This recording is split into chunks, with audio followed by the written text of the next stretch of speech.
এই গল্পটা হলো মথুরার লালনের। লালন একটা বড় কোম্পানিতে ঠিকাদারে চাকরি করত।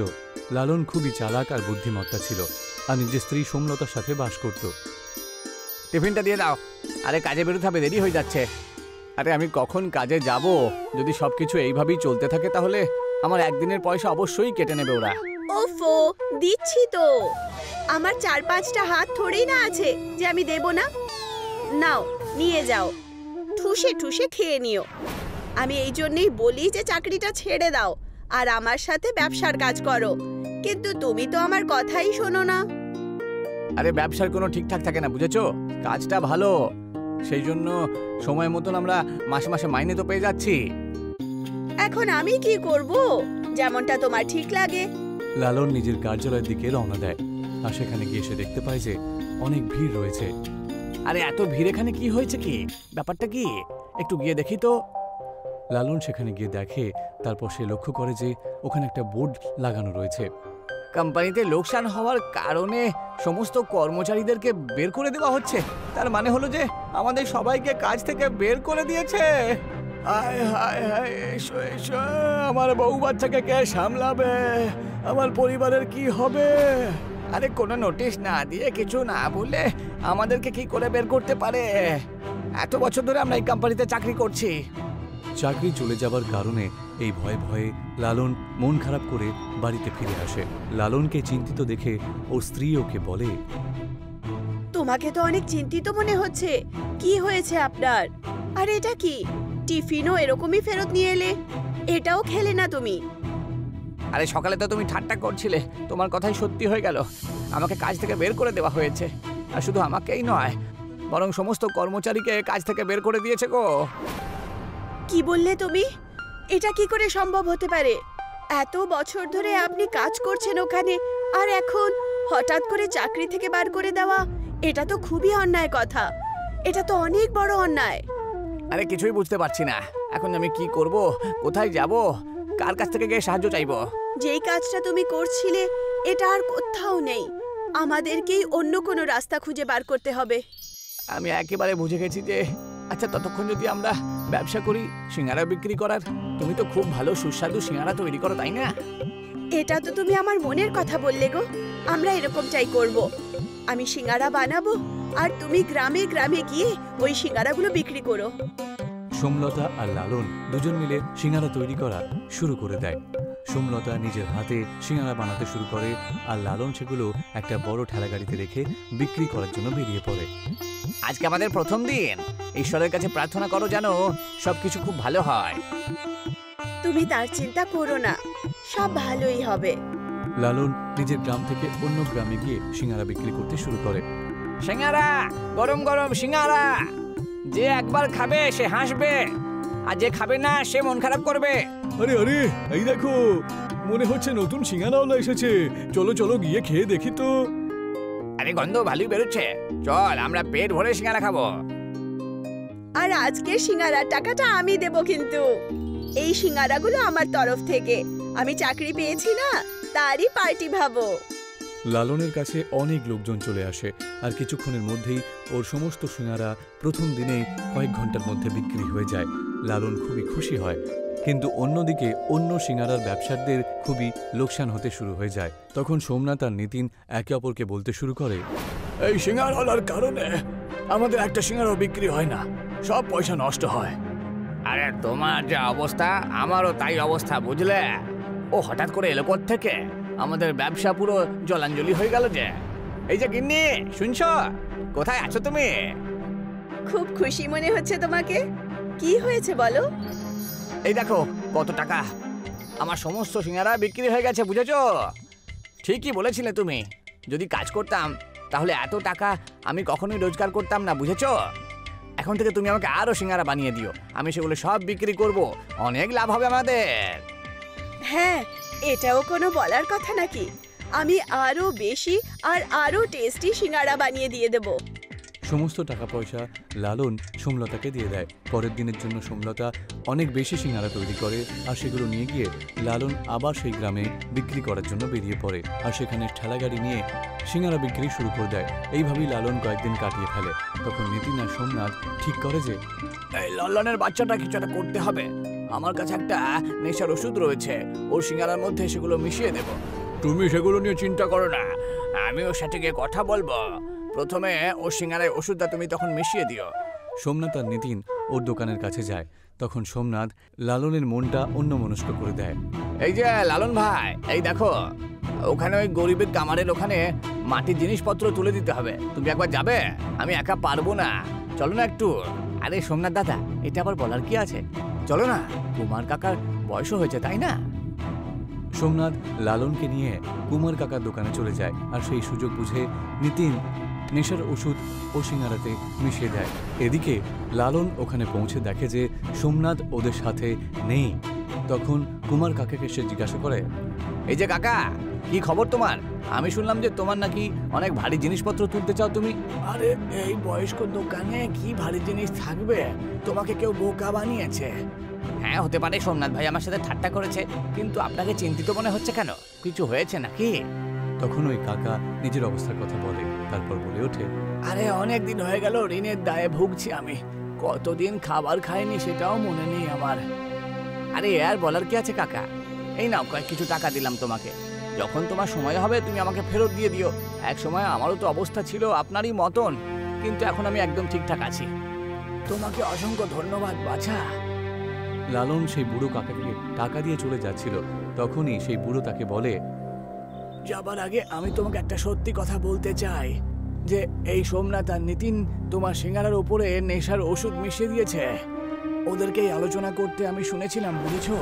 তুমি আমাকে সাহায্য করেছো, তাই আমি তোমাকে এই কথাটা বলে দিলাম। নেশার ওষুধ? কিন্তু কেন? যাতে তোমার দোকানটা নষ্ট হয়ে যায়। কাকা ওকে সব কথা বলে দেয়। তারপর বলে ওঠে, তোমাকেও একটা উপহার আমি তোমাকে দিলাম, এই রেখে দেওয়া মাটি তুমি নিয়ে যাও। এই মাটির মধ্যে এমন কি আছে কাকা? এটা দেখতে তো একটা সাধারণ মাটিই বটে, এই মাটির আঁচেতেই তোমাকে সিঙ্গারা তৈরি করতে হবে, বুঝেছো? মাটিতে পুঁতে, তারপর দেখো যে সিঙ্গারা তুমি এটা দিয়ে তৈরি করবে সেটা জাদু সিঙ্গারা তৈরি হবে। যখন মাটি শেষ হয়ে যাবে তখন আবার এসে নিয়ে যেও। মাটির সিঙ্গারা খাবার পরে লোকেরা দৌড়ে দৌড়ে তোমার কাছে আরো সিঙ্গারা চাইতে আসবে। লালন ঠিক সেরকমই করে। ওই কাকার মাটি আর নিজের ঠেলাগাড়ি নিয়ে বাড়ি চলে আসে আর সমস্ত কথা সোমলতাকে বলে দেয়। তারপরে সোমলতা বলে, মাটির সিঙ্গারা, এটা আবার কি গো? এটা তো আমিও বানাতে চাইবো। তাহলে দেরি করছো কেন? চলো আমরা এই জাদু মাটি দিয়ে জাদু সিঙ্গারা তৈরি করে দাও। সোমলতা সিঙ্গারার মধ্যে আলু আর মশলা ভরে তৈরি করে দেয়। লালন খাল কেটে ওই মাটিটা খালের মধ্যে পুঁতে দেয়। তারপর সিঙ্গারাগুলো তাতে পুঁতে দিয়ে কাঠে আগুন লাগিয়ে দেয়। আগুনের সেই গরম আঁচে সামোসা তৈরি হতে শুরু হয়ে যায় আর তার গন্ধ চারিদিকে ছড়িয়ে পড়ে। সুগন্ধ তো খুব ভালো আর মজাদার। এই সিঙ্গারাগুলো নিশ্চয়ই টেস্টি হবে। আমি তো আর থাকতে পারছি না। জাদুর মাটির সিঙ্গারা খুব সুস্বাদু ছিল আর সেই মাটির সিঙ্গারা নিয়ে লালন বিক্রি করতে যায়। মাটির সিঙ্গারা নিয়ে যাও, মাটির সিঙ্গারা। মাটির সিঙ্গারা আবার কি রে? চলো গিয়ে খেয়ে দেখি তো। আমিও গিয়ে খাবো। যেই সবাই শুনতে পায় মাটির সিঙ্গারার কথা, তখন সে সিঙ্গারা খাবার জন্য দোকানের সামনে অনেক লাইন লেগে যায় আর লালনের অনেক বেশি বিক্রি শুরু হয়ে যায়। আর সেই বিক্রি হওয়ার কারণে নিতিন আর সোমনাথ দোকান বন্ধ করে বসতে হয় আর লালনের জাদুর মাটির সিঙ্গারা খুব বেশি বিক্রি হতে শুরু হয়ে যায় আর তার কারণে ওর পরিবার আনন্দে দিন কাটায়। দিরা গ্রামে একটি পরিবার থাকতো আর সেই পরিবারে দুজন ভাই থাকতো আর তাদের বউয়েরা থাকতো। অশোক ছিল বড় ভাই, ও বাড়ির চাষবাস দেখত। অশোক তরমুজের চাষ করত। অজয় ছিল অশোকের ছোট ভাই, ও নিজের দাদার চাষবাসে সাহায্য করত, কিন্তু ও মন দিয়ে কাজ করত না আর সেই জন্য সবসময় কাজে একটা গন্ডগোল হতেই হতো। অশোক আর অজয় সারাদিন চাষ করে দিন কাটাতো। একদিন অশোকের একটা কাজে এসেছিল, তাই তাকে বাইরে যেতে হয়েছিল। আমি চাষের জিনিস, বীজ এসব আনতে বাইরে যাচ্ছি, তুমি জমির একটু খেয়াল রেখো আর তরমুজের খেয়াল রেখো, আমি কয়েকদিনেই চলে আসবো। আচ্ছা দাদা, তুমি একদম নিশ্চিন্ত হয়ে যেতে পারো, আমি খেয়াল রাখবো সবকিছু। অশোক নিজের কাজে বেরিয়ে পড়ে। কিন্তু অজয় ঠিক করে তরমুজ আর জমির খেয়াল রাখতে পারে না, না সময় মতো জল দিত, না পোকামাকড় থেকে সেগুলোকে বাঁচাতো। দাদা, আমি দেখছি যে তুমি ফসলের ঠিক করে দেখাশোনা করছো না। ওগুলো দেখার জন্য নয়, এইভাবে তো ফসল খারাপ হয়ে যাবে। বৌদি তুমি চিন্তা করো না, জমি ঠিক আছে, জমির কোনো ক্ষতি হয়নি। অজয় এইভাবে ছেলে মানুষই করে ফসল নষ্ট করে ফেলে। একদিন অশোক আসার ঠিক কদিন আগেই যখন অজয় ফসলগুলোকে দেখতে যায়, তখন দেখে ওখানে যত বীজ রেখেছিল আর তরমুজ ফলেছিল সেই সব কিছু নষ্ট হয়ে গেছে। আরে এটা আবার কি হয়ে গেল? আমার সামান্য একটু ছেলে মানুষের ফলে সমস্ত ফসল নষ্ট হয়ে গেছে। এখন আমি দাদাকে কি জবাব দেব? পরের দিন অশোক বাড়ি ফিরে আসে। অশোক এই সব কিছু দেখে খুবই রেগে যায়। আমি তোমাকে বলেছিলাম যে জমির খেয়াল রেখো তুমি, কিন্তু তুমি তাও ছেলে মানুষই করেছো। এবার এই লোকসানের দাম কে দেবে? এবার আমরা কি খাবো বলতো? আর কোথা থেকে রোজগার হবে? দাদা আমায় ক্ষমা করে দাও, আর কখনো এমন করব না। সেই সুযোগ আমি আর তোকে দেবই না। তোমাকে আর আমার সাহায্য করতে হবে না। তুমি যাও, নিজের কাজ করো আর রোজগার করো। আমি তোমাকে আর জমি থেকে কোনো সাহায্য করব না। অজয় মন খারাপ করে ওখান থেকে চলে যায়। অজয় অনেক দিন ধরে অন্য কোনো কাজ খোঁজার চেষ্টা করে, কিন্তু কারোর কাছেই কাজ না পাওয়ার ফলে আর নিজের দাদার কাছে যেতে পারবে না জেনে ওর খুবই মন খারাপ হয়ে যায় আর ও বাড়ি ফিরে আসে। আমি অনেক দিন ধরে সব জায়গায় কাজ খুঁজলাম, বুঝলে, কোথাও কাজ পেলাম না। এখন তো সংসারের জিনিসপত্র শেষ হয়ে গেছে, কোত্থেকে আনবো সব? তখনই অজয়ের স্ত্রী একটা বুদ্ধি বের করে। আমার বাবার আলুর চাষ আছে, প্রত্যেকবার অনেকগুলো আলু বেঁচে যায়। ওনার থেকে আলু নিয়ে আমরা ঝালমুড়ি বানিয়ে বিক্রি করতে পারি। আর এমনিতেও আমাদের গ্রামে কোনো ঝালমুড়িওয়ালা নেই। হ্যাঁ, তুমি ঠিকই বলেছ, এটা আমরা করতেই পারি। পরের দিন অজয় নিজের শ্বশুর বাড়ি থেকে যে আলুগুলো বেঁচেছিল সেগুলো নিয়ে আসে আর একটা গাড়িতে ঝালমুড়ি বিক্রি করতে শুরু করে। অজয়ের ব্যবসা ভালোই চলতে শুরু হয়ে যায়। গ্রামের সবাই ওর কাছে ঝালমুড়ি খেতে আসে। এখন আমাদের কাজ ভালোই চলছে, বুঝলে। যদি তুমি আমায় সাহায্য করতে চাও তাহলে তুমি আসতেই পারো, বুঝেছো? হ্যাঁ, কেন নয়। গ্রাহক এত বেশি বেড়ে যায় যে অজয় স্ত্রীকেই অজয়কে সাহায্য করতে বাধ্য হতে হয়। কিন্তু কয়েকদিনের মধ্যেই আবার কাস্টমার কম হয়ে যায়। আরে কয়েকদিন ধরে দেখছি গ্রাহক কম আসছে। এইভাবে চললে তো দোকান বন্ধ করতে হবে আমাদের। আমি শুনেছি যে আমাদের গ্রামেই কেউ আমাদের দেখা দেখি ঝালমুড়ির দোকান খুলেছে। যদি তাই হয় তাহলে আমাদের নতুন কিছু একটা করতে হবে। আচ্ছা, আমাদের কি একটা ঝালমুড়ির সাথে আরেকটা ঝালমুড়ি ফেরত দেওয়া উচিত? না, এইভাবে তো আমাদের খুব ক্ষতি হয়ে যাবে। তাহলে কি করি বলো তো, যাতে আমাদের ব্যবসাটা আবার চলতে শুরু করে?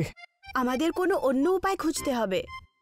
অজয় নিজের দাদার জমির পাশ দিয়ে যাচ্ছিল আর দাদাকে দেখে সে কেমন আছে সেটা জানার জন্য তার কাছে গেল। কেমন আছো দাদা? এখন আমি খুব মনোযোগ দিয়ে কাজ করি, বুঝেছো দাদা? তুমি কেমন আছো আর তোমার কাজকর্ম কেমন চলছে? কাজ তো ভালোই চলছে, কিন্তু আমাদের তরমুজ আর বিক্রি হচ্ছে না। যতদিনে অর্ডার আসে ততদিনে তো পড়ে পড়ে তরমুজগুলো নষ্ট হয়ে যায়। তোমারই ভালো, তোমার তো এসবের চিন্তা নেই। আরে দাদা, অনেক লোকসান হচ্ছে, আমি কিছু একটা করি, বুঝলে। অজয় বাড়িতে গিয়ে ক্ষেতের ব্যাপারে চিন্তা করতে থাকে। আচ্ছা, আমি বরং ওই যে তরমুজগুলো বেঁচে থাকে সেগুলো ঝালমুড়িতে মিশিয়ে বিক্রি করি। দাদার কাছ থেকে কিনে দাদাকেও উপকার করতে পারবো, আর এদিকে ঝালমুড়িতে মিশিয়ে আমি নিজের রোজগারও বাড়াতে পারবো। নতুন রকমের ঝালমুড়ি দেখে গ্রামের সবাই আমার কাছে খেতে আসবে আবার। তাহলেই আমার ব্যবসা আবার ভালোভাবে চলতে শুরু হয়ে যাবে। পরের দিন অজয় দোকানের সামনে একটা নতুন বোর্ড লাগায় যে তরমুজের ঝালমুড়ি, আর সেই তরমুজের ঝালমুড়ি বিক্রি করতে শুরু করে দেয়। তারপরে আস্তে আস্তে ওর দোকানের সামনে ভিড় হতে শুরু হয়ে যায়। আর এইভাবেই ও নিজের দাদার কাছ থেকে তরমুজ কিনতে থাকে আর সেই তরমুজ দিয়ে ঝালমুড়িও বানাতে থাকে। কিন্তু অজয়ের স্ত্রী সেই তরমুজের খোসা নিয়ে খুবই সমস্যায় পড়ে যায়, আর ও সেই কথা নিজের স্বামী অজয়কে বলে। বাড়ির পেছনে তরমুজের খোসা রাখা আছে, ওগুলো খারাপ হয়ে যাচ্ছে, কি করব ওগুলো দিয়ে? আরে ওগুলো দিয়ে আবার কিছু হয় নাকি? ওগুলো তো ফেলে দিতে হয়, বা জমিতে সার হিসেবে ব্যবহারও করতে পারি। আমি ভাবছিলাম যে এগুলো আমরা ঝালমুড়ির জন্য বাটি হিসেবে তৈরি করতে পারি। এটা তো তুমি দারুণ কথা বলেছো। হ্যাঁ, পরের দিন ওই তরমুজের খোসার মধ্যেই ঝালমুড়ি বিক্রি করতে শুরু করে দেয়। সমস্ত গ্রাহকদের এটা খুবই ভালো লাগে, আর এত ভালো একটা চিন্তাধারার জন্য ওকে অনেক পুরস্কার দেওয়া হয়। আর কয়েকদিনের মধ্যেই অজয় তরমুজ ঝালমুড়ি অনেক গ্রামে ছড়িয়ে পড়ে, আর অজয়ের দাদার অজয়ের ওপরে গর্ব হয়। আমি জানতাম না যে তোমার এত বুদ্ধি আছে। তোমাকে আমার ওসব কথা বলে আমি ঠিক করিনি। আমাকে ক্ষমা করে দাও। না না দাদা, তুমি ক্ষমা চেও না। তুমি যদি সেদিনকে না বলতে আর আমাকে কাজ থেকে বের না করে দিতে, তাহলে আমি এত দূরে পৌঁছতে পারতাম না। আর এই ঘটনার পরে ওরা দুজন একসাথে আবার খুব ভালোভাবে থাকতে শুরু করে, আর দাদার কাজে ভাই সাহায্য করতে শুরু করে দেয়। ঢোলকপুর নামে গ্রামে গোবিন্দ থাকত। ও ধোসা বিক্রি করার কাজ করত। গোবিন্দর স্বভাব খুবই সরল ছিল, আর সেই জন্য নিজের দোকানকে নিয়ে সবসময় চিন্তিত থাকত। গোবিন্দ প্রতিদিন আলাদা আলাদা ধোসা বানাতো, যাতে ওর দোকানে সবসময় খদ্দের থাকে। কিন্তু গ্রামবাসীদের তো কম খরচে পুষ্টিকর খাবার খাওয়ার অভ্যেস ছিল। সবাই বাড়ির ডাল ভাত খেতেই বেশি ভালোবাসত। এই জন্যই গোবিন্দর দোকান খুব একটা ভালো চলত না। গোবিন্দর ধোসার দোকান না চলার ফলে গোবিন্দ আর তার ছেলে সিদ্ধান্ত নিল, বাবা, এখন আমাদের এই ধোসার ব্যবসা না গ্রামে নয়, শহরে গিয়ে করতে হবে। কারণ এখানকার লোকেরা খুবই কিপটে। আমি শহরে গিয়ে দেখেছি ওখানকার লোকেরা বেশিরভাগ বাইরের খাবার খেতে ভালোবাসে, আর এখন তো মোবাইলের সাহায্যেও আনিয়ে খায় তারা। হ্যাঁ, সে তো আমিও জানি, কিন্তু অত টাকা পয়সা কোত্থেকে পাবো বাবা? নতুন জায়গা, নতুন ঘর, শহরে ব্যবসা করা এত সহজ নয় যেমন তুমি ভাবছো। হ্যাঁ বাবা, তুমি ঠিকই বলছো, কিন্তু আমাদের অন্য কোনো একটা উপায় বের করতেই হবে।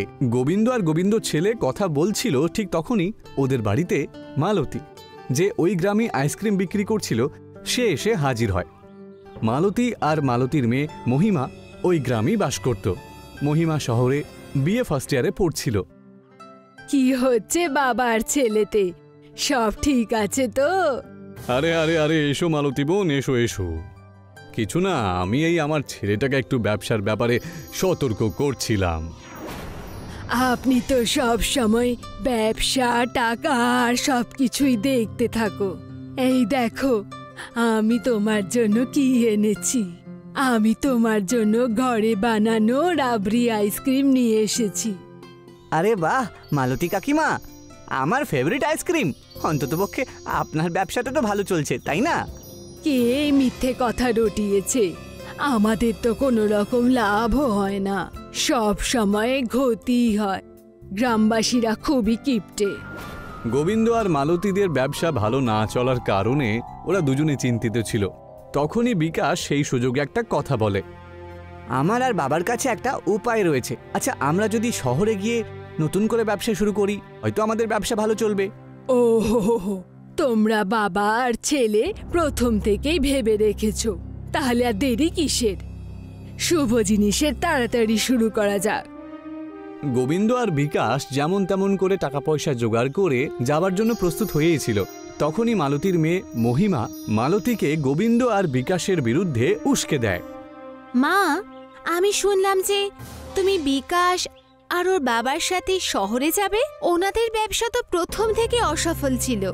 আমাদের যা কিছু একটু চলছে সেটারও তুমি ক্ষতি করে দেবে। তো তুমি কি চাও আমি এখানে থেকে কিছুই না করি? আমি একজন শিক্ষিত মেয়ে, আমি তোমাকে কাজ করতে দেখতে পারবো না। এই জন্য আইসক্রিমের সব রকম সরঞ্জাম আর গাড়ি আমরা বিকাশ আর গোবিন্দ কাকাকে বিক্রি করে দেব, আর তুমি আমার সাথে থেক শহরে গিয়ে। তোমার কথা একদম ঠিক। আমি আর তুমি গিয়ে এরকমটাই করব। এমনিতেও এখানে আর কিছু নেই। শহরে অন্তত পক্ষে দুবেলার রুটি তো হবে। মালতী আর মহিমা নিজেদের সমস্ত জিনিসপত্র আর আইসক্রিমের ঠেলা গাড়িটা নিয়ে বিকাশ আর গোবিন্দর বাড়িতে গিয়ে পৌঁছয়। গোবিন্দ দাদা, আমি শহরে আপনার সাথে যেতে পারবো না। আপনি আইসক্রিমের সরঞ্জাম রেখে নিন, আর যখনই আপনি একটু রোজগার করবেন তখন আপনি আমাকে কিছু টাকা দিয়ে দেবেন, যাতে আমার ভালোভাবে একটু চলে যায়। কিন্তু মাঝখানে যেন আমাদের থেকে পয়সা চেও না, কারণ টাকা পয়সা থেকেই সম্পর্ক নষ্ট হয়, আর আমি চাই না সেরকম কিছু হোক। কথা তো আপনার একদম ঠিক। টাকার জন্য সত্যি সম্পর্ক খারাপ হয়। আমি এটার খেয়াল রাখব, আর আমি না থাকলে আপনি আপনার শরীর স্বাস্থ্যর খেয়াল রাখবেন। এইসব কথা বলে মালতী ওখান থেকে চলে যায়। গোবিন্দর টাকা পয়সা নিয়ে সমস্যা আগে থেকেই ছিল, তার উপর আবার একটা সমস্যা এসে জুড়ল।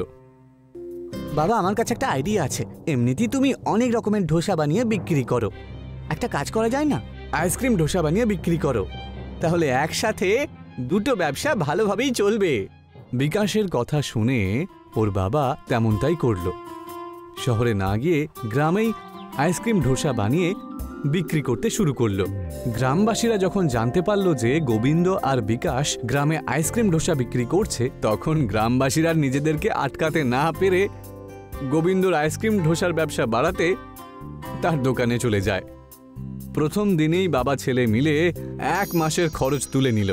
যেমন যেমন আস্তে আস্তেই আইসক্রিম ডোসার ব্যাপারে যখন সবাই জানলো, তখন তারা তো খেতই, আবার সঙ্গে করে নিজের পরিবারকেও নিয়ে যেত। এই আইসক্রিম ডোসা সব জায়গায় প্রসিদ্ধ হয়ে গিয়েছিল। এই শোনো দাদা, একটা আইসক্রিম ডোসা দাও পুরো পরিবারের জন্য। হ্যাঁ হ্যাঁ দিচ্ছি দাদা। আচ্ছা শোন বাবা, যা তো বাইরে গিয়ে একটু দুধ নিয়ে আয়, কারণ দুধটা শেষ হয়ে গেছে। গোবিন্দ আর বিকাশের আইসক্রিম ডোসার ব্যবসা ভালো চলছে, এই খবরটা মালতী আর মহিমা জানতে পারে। আর মহিমা আগুনে ঘি ঢালার কাজটা করে। শুনলে মা, আমাদের আইসক্রিমের জন্য ওদের ব্যবসা এত ভালো হয়ে গেছে, আর ওনারা এখন অবধি আমাদের টাকাটা দিল না। আর আমরা এখানে এক এক বেলার খাবার মেপে মেপে খাচ্ছি, আর ওই বাপ ছেলে গ্রামে থেকেও মচাতে আছে। ভুলে গেছে হয়তো ওরা। যেতে দাও, অল্প কিছু টাকার জন্য কেন কারোর সাথে ঝগড়া করব। কোনো বেচারা টেচারা নয়, বেঈমান। যখন টাকার দরকার ছিল তখন হিসেবে আলাদা ছিল, আর যখন দেওয়ার সময় এলো তখন একদম বদলে গেল। আমি তোমার জন্য এখন অবধি আমার মুখ বন্ধ রেখেছি, কিন্তু এখন আর নয়। আমি এক্ষুনি ওদের কাছে যাচ্ছি আর এক্ষুনি সব টাকা নিয়ে আসছি। মহিমা মালতীর কথা তাও শোনে না, আর গোবিন্দ আর বিকাশের কাছে যায় অনেক দিনের বাকি রাখা আইসক্রিমের টাকাটা নিতে। মহিমাকে এতদিন পরে দেখার পর বিকাশ আর গোবিন্দ খুবই খুশি হয়। কাকা, আমাকে আমার আইসক্রিমের টাকা দিয়ে দাও। আমি চাই না যে আপনার আর আমাদের পরিবারের মধ্যে টাকার জন্য কোনো রকম ঝামেলা হোক। কিন্তু তুমি এত রেগে আছো কেন? বিকাশ বাবা, এনাদের টাকাটা ফেরত দিয়ে ঝামেলাটা শেষ করে দাও। এটা কি? আমি শুধু এখানে আইসক্রিমের টাকা নয়, বরঞ্চ আমি এই ব্যবসার অংশীদারি নিতে এসেছি। কারণ আমরা ঠিক করেছিলাম যে আমরা সবাই একসাথেই করব, আর এখন আপনি আমাদের ভাগ দিতে অস্বীকার করতে পারবেন না। মহিমার কথা শুনে গোবিন্দ আর বিকাশ অবাক হয়ে যায়, আর ওরা এটা বুঝতেই পারে না যে ইশারাটা কোন দিকে করা হয়েছিল। আর সেই সময়ে মালতী এসে হাজির হয়। এই পাজি মেয়েটাকে তো আমি দেখে নেব। গোবিন্দ দাদা, আপনি এর চিন্তা করবেন না। বড় এসেছে নিজের অংশীদারি নিতে। সকালে উঠে নিজের বিছানাটুকু ওঠাতে পারো না, আর এসেছো তুমি তোমার অংশ নিতে। মালতী মহিমাকে নিয়ে ফিরে যাচ্ছিল, আর তখনই গোবিন্দ তাকে আটকায়। আরে থামো মা, থামো। আমি অনেকদিন আগে থেকে বিকাশ আর মহিমার আইসক্রিম ডোসার একটা বড় ক্যান্টিন খোলার কথা ভাবছিলাম। সত্যি আপনি তো আমার মেয়েরও ভাগ্য বদলে দিলেন। আমি সব সময় আপনার কাছে কৃতজ্ঞ থাকব। আমায় ক্ষমা করে দেবেন কাকা, আমি খুব ভুল করে ফেলেছি। আরে এতে ক্ষমা চাওয়ার কি আছে? এই সব কিছু হলো জীবনের নিয়ম। এই কথা শুনে মহিমার চোখে জল চলে আসে। তারপর বিকাশ আর মহিমা মিলে একটা বড় আইসক্রিম ডোসার ক্যান্টিন খোলে, আর সেখানে ব্যবসা করতে শুরু করে দেয়। এখন থেকে এই ব্যবসায় তুমি সবসময় আমার সাথে থাকবে, আর আমি তোমার সাথে। আর তুমি যদি কোনো চালাকি করো তাহলে দেখবে তোমার কি হয়। আর তারপর এরপর থেকে সবাই মিলে হই হই করে হাসতে হাসতে শুরু থাকলো, করে দেয়। আর মহিমা আর বিকাশের ব্যবসা খুব ভালোভাবে চলতে থাকে।